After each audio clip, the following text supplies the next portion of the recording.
జై శ్రీరామ్. అందరికీ హాయ్. మేము ఈ పుణ్యక్షేత్రానికి చేరుకునేసరికి టైం సాయంత్రం 4 అయిపోయిందండి. మేము ముందు వెళ్ళడమే గుడి దగ్గరికి చేరుకున్నామండి. అక్కడ దిగాక అక్కడ ఉన్న షాప్స్ వాళ్ళు ఏమన్నారంటే, ఇక్కడ స్వామివారి దర్శనాలు నైట్ 9కి క్లోజ్ చేస్తారు అని చెప్పారు. ఇంతకీ మేము వచ్చినది ఏ దేవాలయ దర్శనానికో చెప్పలేదు కదా ఫ్రెండ్స్. ఇంకెవరో కాదండి, మన అందరి బంధువైన భద్రాచల రామయ్య తండ్రి దర్శనానికి వచ్చామండి. ఇప్పుడైతే మేము గుడి దగ్గర దర్శనాలు చేసుకోకుండా గుడి దగ్గర నుంచి పర్ణశాలకి జర్నీ మొదలైంది. మేమైతే విజయవాడ టు భద్రాచలం మా అన్నయ్య గారి కారులో వచ్చామండి స్వామివారి దర్శనానికి. ఒక్క మాటలో చెప్పాలంటే దిస్ క్రెడిట్స్ గోస్ టు మా అన్నయ్యకి అండ్ మై బెస్టీకేనండి. దేవాలయం టు పర్ణశాల వ్యూ అంతా ఎలా ఉందండి, ఒకసారి మీరు వీడియోలో గమనిస్తే మీకు తెలుస్తుంది.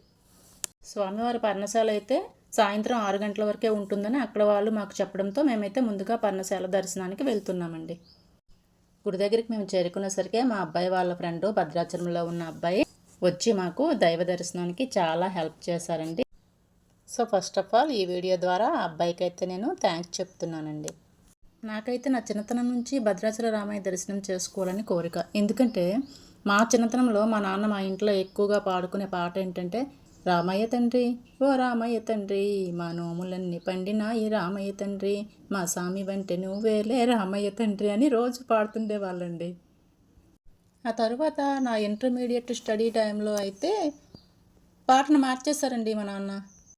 అప్పటి నుంచి ఇక గుహుడు నీకు చుట్టమా గుండెలకు హత్తుకున్నావు ఏదో తర్వాత వస్తుంది. కాస్త తర్వాత నీ రాజ్యం రాసిమ్మంటినా నీ దర్శనమే ఇమ్మంటిని కానీ అని ఎంత చక్కగా పాడతారో తెలియదండి మా నాన్న. ఒక మాటలో చెప్పాలంటే మా నాన్న రామభక్తుడండి. మా చిన్నతనం నుంచి ఇప్పటి వరకు మా నాన్న రామయ్య తండ్రి పాటలనే పాడుతూ ఉంటారండి. వీలైతే ఎప్పుడైనా షార్ట్ వీడియోలో మా నాన్న పాడిన పాటను అప్లోడ్ చేస్తానండి. అప్పట్లో మా నాన్న పాట ఎక్కువగా వినడం వలన ఏంటో అండి, అప్పటి నుంచి నాకు రామయ్య తండ్రిని దర్శించుకోవాలని కోరిక బలంగా ఉండేది. ఇన్నాళ్ళకి మా వారి సపోర్ట్తో నా కోరిక తీరిందండి. ఇప్పుడైతే మనం దక్షిణ అయోధ్యగా పిలువబడే గోదావరి నదీ తీరాన వెలసిన భద్రాచలం పుణ్యక్షేత్రంలో వెలసిన పర్ణశాల దర్శనానికి వెళ్తున్నాం. ఇప్పుడు ఒకసారి ఆ వీడియోలో చూడండి, అక్కడ పసుపు కుంకలతో పూజించబడి ఉన్నాయి కదా, అవి రామయ్య తండ్రి పాదముద్రలో అంటండి. ఇదైతే పర్ణశాల ఎంట్రీ ముఖద్వారం అండి. పర్ణశాల పక్కన ఇలా అయితే గోదావరి నది వ్యూ ఉంటుందండి. ఇంట్రెస్ట్ ఉన్న వాళ్ళు నదిలో బోటింగ్ కూడా చేయవచ్చు. ఇదిగోండి పర్ణశాల లోపలికి ఎంట్రీ. అక్కడైతే మొబైల్ని అలౌ చేయరండి. పుణ్యక్షేత్రాల్లో ఎక్కడైనా సాధారణంగా కెమెరా అలౌ చేయరు కదా. ఇక్కడైతే వాళ్ళే ఫొటోస్ తీస్తారండి. ఒక ఫోటోకి 100 రూపీస్ ఛార్జ్ చేస్తారు. సాక్షాత్తు సీతారాములిద్దరూ వనవాస సమయంలో సంచరించి నివాసమున్న పవిత్రమైన స్థలమే ఈ పర్ణశాల అండి. శ్రీరామనవమి సందర్భంగా మన సబ్స్క్రైబర్స్ అందరూ కూడా ఈ పర్ణశాలను దర్శించుకొని నమస్కరించుకోండి. ఈరోజు శ్రీరామనవమి సందర్భంగా ఈ పర్ణశాలని మరోసారి క్లియర్గా దర్శించుకుందాం రండి.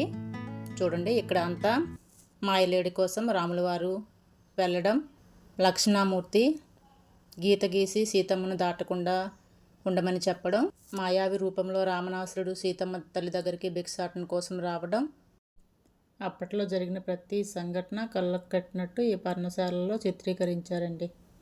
ఇంకా ఇక్కడైతే ఫైనల్లీ 10 తలల రావణాసురుడు సీతమ్మని చూడండి ఇలా అపహరించుకొని పోవడం, ఇదంతా ఒక స్టోరీ అంతా అక్కడ చిత్రీకరించబడి ఉంటుందండి.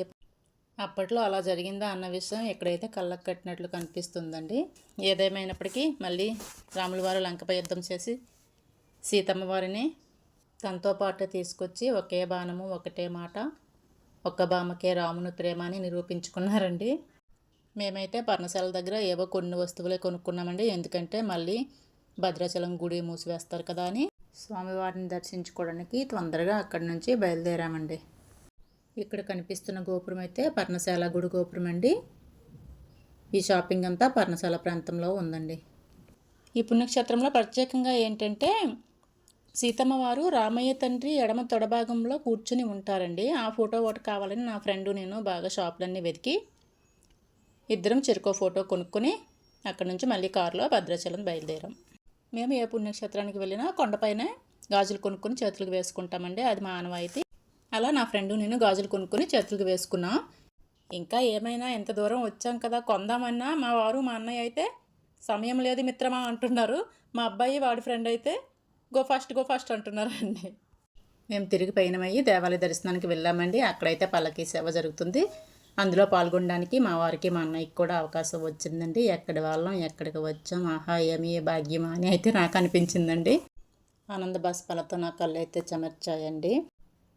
ఇదే విషయాన్ని మా వాళ్ళందరితో షేర్ చేసుకున్నాను. వాళ్ళంతా చాలా హ్యాపీగా ఫీల్ అయ్యారు. మా వారు మా అన్నయ్య మా అబ్బాయి అందరూ కూడా పల్లకీని అయితే స్వామివారి పల్లకీని మోసారండి. నాకైతే చాలా సంతోషంగా అనిపించింది. అవకాశం ఇచ్చిన రామయ్య తండ్రికి శతకోటి వందనాలండి. జై శ్రీరామ్. ఈ వీడియోని చూస్తున్న వాళ్ళందరికీ, అలాగే మన సబ్స్క్రైబర్స్ అందరికీ శ్రీరామనవమి శుభాకాంక్షలండి. అలాగే ఈ వీడియోని చూస్తున్న వాళ్ళందరూ ఈ వీడియోని లైక్ చేసి నా ఛానల్కి సపోర్ట్ చేయండి. Please like, share, subscribe our channel. Thank you for watching. Thank you for all. Finally రాముల వారి తొడపైన సీతమ్మ వారు కూర్చొని ఉండి పక్కనే లక్ష్మణస్వామి నిల్చొని ఉంటారు. ఆ ఫోటో అయితే కొనుక్కున్నామండి. ఒకప్పుడు భద్రగిరిగా పిలువబడే ఈ పుణ్యక్షేత్రం ప్రస్తుతం భద్రాచలంగా ప్రసిద్ధి చెందిందండి.